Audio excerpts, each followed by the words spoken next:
Boa noite a todos, feliz ano novo, nosso primeiro encontro de 2025, do nosso estudo mediúnico, do nosso estudo do Evangelho. Quero desejar a todos vocês um feliz 2025, cheio de paz, de saúde, muita tranquilidade, que a gente consiga realizar todos os nossos sonhos, tudo aquilo que a gente planejou para 2025. Sobre o olhar e o amparo de Deus, sobre a inspiração de Jesus e sobre os fluidos dos nossos amigos espirituais, esses corações tão queridos que os nossos olhos podem não ver, mas a gente sente a presença, o cuidado que eles têm conosco. Então, feliz ano novo para todos vocês. Os atendimentos da casa continuam os mesmos, lembrando que nós temos vários tratamentos na casa, cromoterapia, cromoimersão, temos a cura, mas para passar pelos diversos tratamentos que tem na casa, tem que passar no atendimento fraterno de sábado, é só chegar lá a partir das 13h30, pegar uma ficha, e aí com o atendente fraterno ele vai indicar para você o melhor tratamento. Presencial nós temos o quê? De quarta-feira, nós temos lá no salão a palestra pública, seguido de passe. Presencial, nós temos de quinta-feira a evangelioterapia com o seu Noyama no salão. E sábado, nós temos também lá no salão, a partir das 14h45, a palestra pública.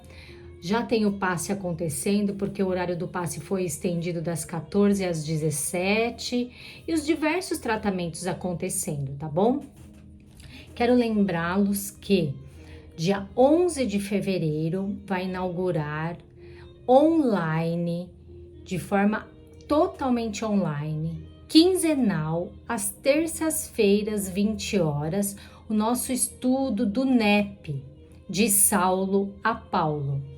NEP é Núcleo de Estudos e Pesquisas do Evangelho. Nós vamos estudar à luz da doutrina espírita, todas as passagens de Jesus, Velho Testamento, Novo Testamento, doutrina espírita. Vamos estudar a Bíblia, vamos estudar Velho Testamento, que não é muito comum estudar nas casas espíritas. Então, se você quiser participar, pergunta na recepção para a Gleice, ou então pode chamar no meu WhatsApp para falar, ó, quero participar, que aí a gente vai incluir no grupo do WhatsApp. Esse grupo do WhatsApp, nós vamos mantê-lo um pouco restrito, para evitar, né, aqueles tradicionais bom dia, boa tarde, boa noite. Então, ele vai ficar fechado. Apenas 2 dias na semana, 2 dias antes do estudo, nós vamos liberar para publicações, para colocar qual é o próximo capítulo que a gente vai estudar, algum material para a gente dar uma lida e se preparar. Então, só 2 dias que ele vai ficar aberto para fazer publicação. Os demais dias ficará fechado, porque a gente sabe, todo mundo tem uma vida muito corrida e o WhatsApp é uma tentação. Cai uma mensagem que você quer olhar, né? O NEP é um núcleo de estudos e pesquisas do Evangelho. É um estudo mais detalhado, mais aprofundado? Ai, Márcia, eu não vou participar porque eu não tenho condições. Não pensa assim, tá? Porque todos nós temos condições de estudar, de aprender, de refletir. Todos nós temos uma experiência para trazer referente a um determinado assunto. Então, é uma troca. Uns vão trazer parte teórica, uns vão trazer experiência de vida. Então, não fique intimidado com isso, tá? E se você quiser entrar no grupo só para assistir às aulas, entrar mudo e sair calado, não tem problema nenhum. Pode entrar, pode participar, porque a gente quer começar e dar continuidade no estudo, tá bom? Então, é o NEP de Saulo a Paulo. Eu um pouco que dei o meu dedinho neste nome, porque para quem conhece a história de Saulo de Tarso, perseguidor de cristão, que depois se transformou em Paulo de Tarso, o maior divulgador do cristianismo, o apóstolo dos gentios, foi uma jornada de transformação. Eu quero que estudar no NEP seja isso para você, uma jornada de transformação. Tá bom? Então, se você quiser participar, manda um WhatsApp para mim, ou para o Eduardo, ou até para o WhatsApp da casa, eles vão dar um jeito de entrar em contato comigo para adicionar no grupo. dia 11 de fevereiro, às 20 horas, pela plataforma do Zoom. É um estudo online, tá bom? Fica o convite e aguardo vocês lá. Então, hoje nós vamos fazer a nossa prece, pedindo ao Pai que nos ampare, a Jesus que nos inspire, a espiritualidade amiga que derrame sobre nós os seus fluidos, seus sentimentos, para que a gente possa ter uma noite tranquila de sono, para que a gente possa refletir nos estudos da noite, interiorizar cada detalhe, para a gente poder praticar da melhor maneira possível. Pedindo então a permissão para iniciar com a prece que Jesus nos deixou. Pai nosso que estais nos céus, santificado seja o vosso nome, venha a nós o vosso reino, seja feita a vossa vontade, assim na terra como nos céus. O pão nosso de cada dia nos dai hoje, perdoai as nossas ofensas, assim como nós perdoamos a quem nos tem ofendido. Não nos deixeis cair em tentação, mas livrai-nos de todo o mal. Que assim seja, graças a Deus e graças ao Mestre Jesus. Então, no ano passado, nós iniciamos o estudo do livro Roteiro, já fizemos o capítulo 1, o prefácio, no dia 14/11. No dia 21/11, nós fizemos o capítulo 1, O Homem ante a Vida. No dia 21/1, nós fizemos o capítulo 2 no plano carnal e paramos por aí, né? Então, agora nós vamos fazer o capítulo 3 do livro Roteiro, psicografia de Francisco Cândido Xavier, pelo Espírito de Emmanuel, é um livro da FEB, tá? Hoje é o capítulo 3 que se chama Santuário Sublime. Eu vou ler algumas partes e ir comentando e eu quero que vocês prestem muita atenção na leitura. Santuário Sublime. Noutro tempo, as nações admiravam como maravilhosas o Colosso de Rhodes, os jardins suspensos da Babilônia, o túmulo de Mausolo, e hoje não há quem fuja ao assombro diante das obras surpreendentes da engenharia moderna, quais sejam a Catedral de Milão, a Torre Eiffel, os arranha-céus de Nova York. Por que não falar de Dubai, que tem edifícios modernos, ultra altos? Por que não falar dessa engenharia maravilhosa, dos novos estádios, que tem diversos espalhados até pelo Brasil, toda essa engenharia, viadutos, é uma engenharia, uma coisa maravilhosa, né? Que o avanço intelectual do homem permitiu ele traçar, fazer todo esse processo, calculando se no local vai ter terremoto ou não. É muito interessante o que o homem é capaz. A gente vê aí a inteligência artificial que foi criada pelo homem. Tem o dedo do homem por trás. É uma coisa maravilhosa. Isso daí não vai voltar mais. A inteligência artificial veio para ficar. Nós temos que nos adaptar a ela. E é uma obra de engenharia intelectual, certo? Raros estudiosos, no entanto, se recordam dos prodígios do corpo humano. Realização paciente da sabedoria divina, eu diria mais, da engenharia divina. Nos milênios, templo da alma, em temporário aprendizado na terra. Então nós ficamos assim, aquelas montanhas russas dos grandes parques de diversão, né? A gente fica maravilhado com aquilo e a gente esquece que nós temos um corpo humano que foi idealizado pela engenharia, pela obra divina de Deus. E nós vamos ver mais. Por mais se nos agigante a inteligência, até agora não conseguimos explicar em toda a sua harmoniosa complexidade o milagre do cérebro, o aparelho elétrico do sistema nervoso, com os gânglios à maneira de interruptores e células sensíveis por receptores. com os neurônios sensitivos e intermediários, que ajudam a graduar as impressões necessárias ao progresso da mente encarnada, dando passagem à corrente nervosa, com a velocidade aproximada de 70 metros por segundo. A câmara ocular, onde as imagens viajam da retina para os recônditos do cérebro, em cuja intimidade se incorporam as telas da memória, como patrimônio inalienável do espírito. O parque da audição, com os seus complicados recursos para o registro dos sons e para a fixação deles nos recessos da alma.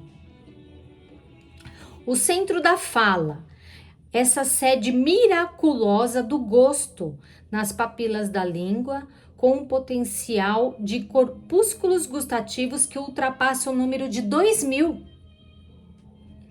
As admiráveis revelações do esqueleto, ósseo, fibras musculares, todo o aparelho digestivo, o tubo intestinal, motor do coração, a fábrica de sucos do fígado, o vaso de fermentos do pâncreas, o caprichoso sistema sanguíneo com as suas milhares de vidas microscópicas e com as suas artérias vigorosas, que suportam a pressão de várias atmosferas, o avançado laboratório dos pulmões, o precioso serviço de seleção dos rins, a epiderme, com os seus segredos dificilmente abordáveis, os órgãos veneráveis da atividade genésica e os fulcros elétricos e magnéticos das glândulas no sistema endócrino. Olha só, esse livro, ele foi uma curiosidade, tá? Ele foi escrito por Chico Xavier em 1952. Chico Xavier, ele não era analfabeto, tá? Mas ele morava numa cidade, isso aqui foi escrito em Pedro Leopoldo, uma cidade extremamente pequena na época, não tinha biblioteca, não tinha Google, não tinha WhatsApp, não tinha inteligência artificial. E olha que vocabulário rebuscado que o Chico utilizou aqui, através da sua mediunidade, pelo espírito do benfeitor Emmanuel. Quantas informações preciosas Emmanuel trouxe neste texto. É um dos textos mais bonitos desse livro. Olha só, ele deu-nos informações sobre o intestino, sobre o pulmão, sobre as células que se multiplicam para cada órgão, sobre a importância da epiderme, que às vezes a gente não dá importância para ela e ela nos protege de tantas coisas, sobre os rins, que são muito importantes, tanto quanto o coração, sobre o pâncreas, que produz tantos líquidos. Nós temos 96.500 quilômetros de artérias e veias no nosso corpo. Você consegue imaginar isso? O nosso sangue e a linfa circulam por um sistema circulatório. Nós temos no nosso corpo 6 litros, mais ou menos, em média, de sangue. Porque não é só o sangue, temos a linfa também. Nosso coração bate, em média, 60, 70, 80 vezes por minuto. E às vezes a correria do dia a dia não nos deixa perceber os nossos batimentos cardíacos. Como o título já diz, nós temos um santuário sublime, que gentilmente, misericordiamente foi emprestado por Deus para essa oportunidade que nós estamos neste momento, nesta reencarnação. Nós damos importância para esse corpo, nós damos importância para esses órgãos.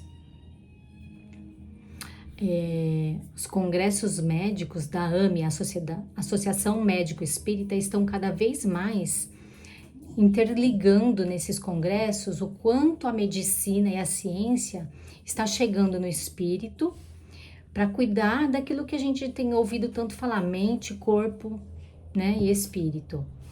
E é verdade, a gente tem que cuidar do corpo, não é só para ficar sarado, para não ter sobrepeso. Não, porque é um santuário.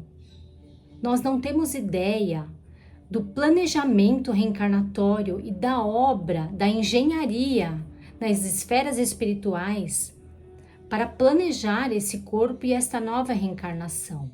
Tem no livro Missionários da Luz, tem um capítulo que se chama A Reencarnação de Segismundo.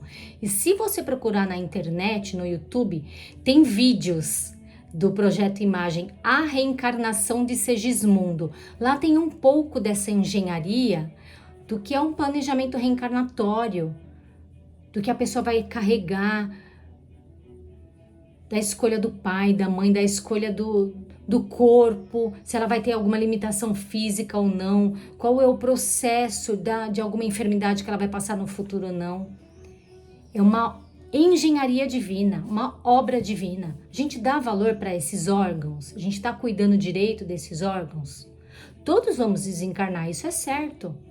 Mas vamos cuidar bem, vamos passar bem por essa existência, fazendo o nosso papel, é nossa responsabilidade.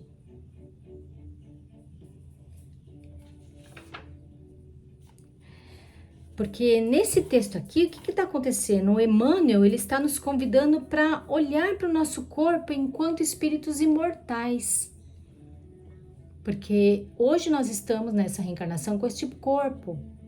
Vamos ter que prestar conta do que nós fazemos aqui nessa reencarnação. E cuidar desse santuário é uma dessas prestações de conta.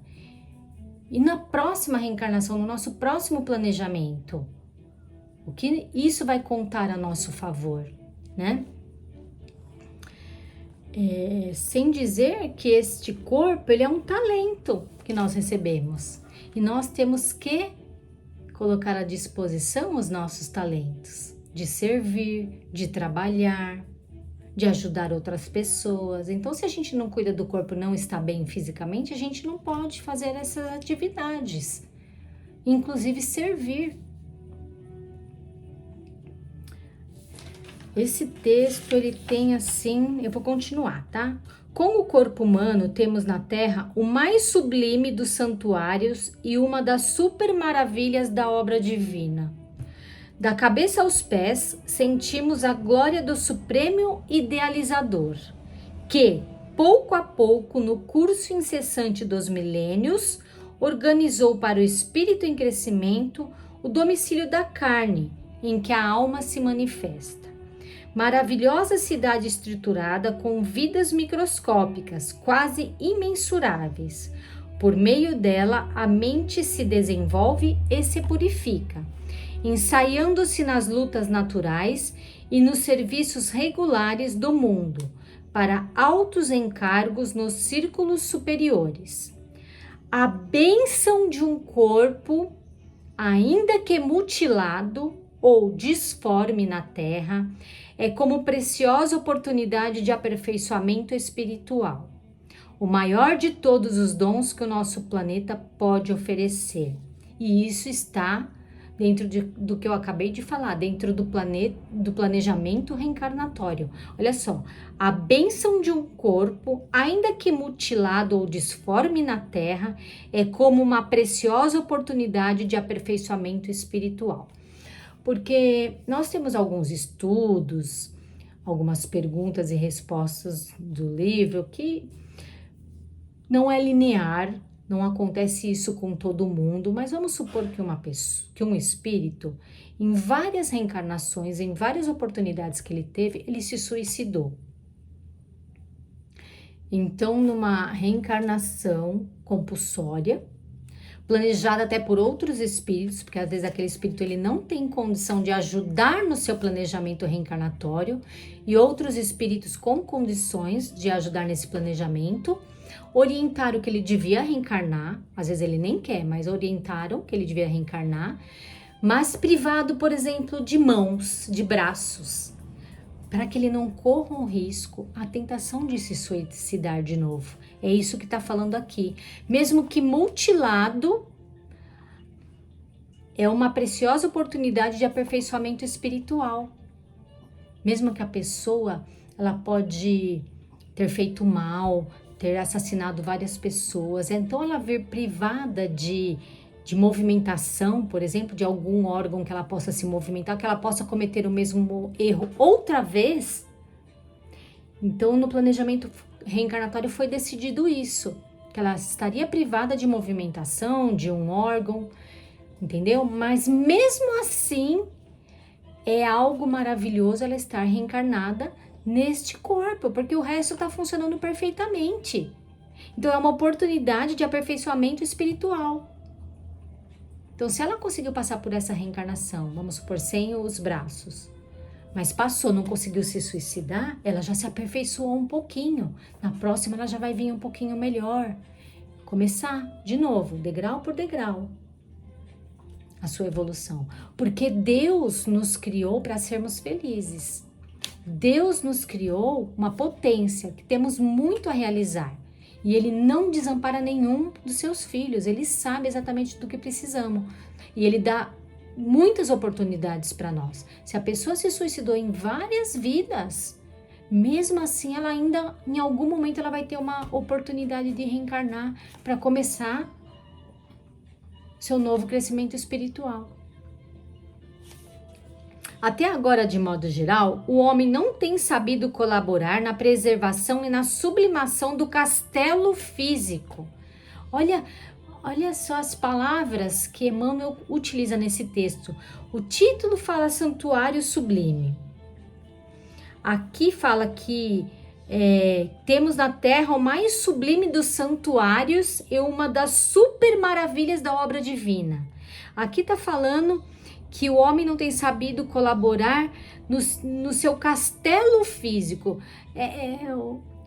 Emmanuel é um poeta, é uma poesia esse texto, para a gente dar importância para essa parte interior, cheia de órgãos que precisam trabalhar em conjunto. Enquanto jovem, estraga-lhe as possibilidades de fora para dentro, com os excessos, né? Quando a gente é jovem, a gente comete muitos excessos mesmo.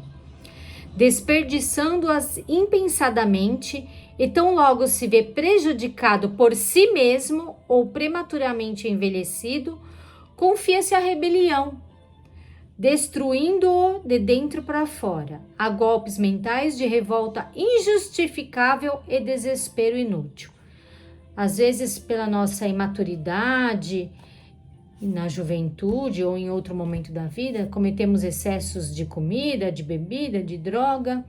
E quando isso daí começa a afetar fisicamente, a gente se revolta, a gente não acha que não deveria ter sido assim, que não é justo, né? E aí a gente começa até a se revoltar com Deus, a lamentar com Deus, mas é escolha individual. Livre-arbítrio. Quem cometeu o excesso foi você. Ninguém foi lá na sua boca e colocou a comida, a bebida, a droga. Foi você. Dia surge, porém, no qual o homem reconhece a grandeza do templo vivo em que se demora no mundo e suplica o retorno a ele, como trabalhador faminto de renovação, que necessita de adequado instrumento à conquista do abençoado salário do progresso moral para a suspirada ascensão às esferas divinas. Eu vou ler de novo. Dia surgirá, porém, no qual o homem reconhece a grandeza do templo divino, vivo, em que se demora no mundo e suplica o retorno, como trabalhador faminto de renovação. Quando a gente estiver lá no plano espiritual, que aparecer no telão, não é assim, né? Não vai aparecer no telão para ninguém ver, é só a consciência que vai despertar. Quando na sua consciência despertar tudo que você deveria ter feito e não fez, nós vamos suplicar o retorno para o corpo físico. E não ter cuidado deste corpo físico vai bater na nossa consciência de arrependimento, a consciência de que deveria ter feito muito mais. Então prestemos atenção, vamos cuidar desse corpo. Santuário sublime, templo divino, super maravilhas da obra e da engenharia divina. Esse capítulo é uma poesia, eu adoro. Para mim é o capítulo mais bonito do livro. Eu já li o livro todo, né? Para mim é o capítulo mais bonito do livro. Eu adoro esse capítulo. Então vamos lá. Então vamos aproveitar essa oportunidade que estamos aqui, desse novo ano que se inicia. Vamos vibrar para que todos tenham um 2025 cheio de paz, de harmonia, de trabalho, de família, de amigos, de realizações, de perdão, de grandes recomeços, grandes conquistas. Vamos fazer cursos, vamos fazer viagens, vamos rezar mais, vamos nos conectar mais. Vamos emanar coisas boas para esse planeta que está saindo de provas e expiações e entrando um planeta regenerado. Nós somos os últimos, estamos nos últimos segundos de um planeta de provas e expiações. E somos os primeiros dos primeiros segundos de um planeta regenerado. Mas isso não acontece assim de uma hora para outra. São anos. E há anos que essa transformação está acontecendo. Não é rápida. Assim como a nossa reforma íntima não é algo rápido. Imediatistas que somos, queremos que seja rápido, mas não é. Ela é trabalhosa. Ela demanda autoconhecimento. Ela demanda você colocar o dedo lá na ferida das suas dores, das suas vicissitudes, daquilo que você tem a melhorar. E a gente não quer reconhecer que a gente é falho, imperfeito, que tem vicissitudes. Então, por isso que demora mais a nossa reforma íntima. Porque primeiro a gente tem que aceitar o que nós temos de imperfeições. E depois que nós aceitarmos é trabalhar para melhorá-las. E não é rápido. Mas nós temos que começar. Já estamos atrasados. Então, é isso que eu tenho para trazer para vocês hoje. Mais uma vez, um feliz 2025 para todos. Que todos tenham um ano muito abençoado, muito equilibrado, cheio de Jesus, cheio de Evangelho. Que Jesus, nosso irmão maior, nos inspire sempre. Que a gente, sempre quando for tomar uma atitude, quando tiver que refletir, uma decisão, uma ação, pense o que Jesus faria neste momento. Qual bem-aventurança eu posso aplicar nessa situação, nesse momento? Qual lei moral eu posso aplicar nesse momento? E a inspiração vem. Então vamos pedir a Maria, Mãe Santíssima, que derrame sobre nós o seu manto azul sagrado, renovando a nossa fé, nos enchendo de esperança e perseverança neste ano de 2025, para que a gente continue nesta caminhada de evolução, de aprendizado, de mudanças morais, espirituais. Ave Maria, cheia de graça, o Senhor é convosco. Bendita sois vós entre as mulheres, e bendito é o fruto do vosso ventre, Jesus. Santa Maria, Mãe de Jesus, rogai por nós os pecadores, agora e na hora de nossa passagem. Que assim seja, graças a Deus e graças ao Mestre Jesus. Tchau, pessoal. Muito obrigado. Feliz Ano Novo!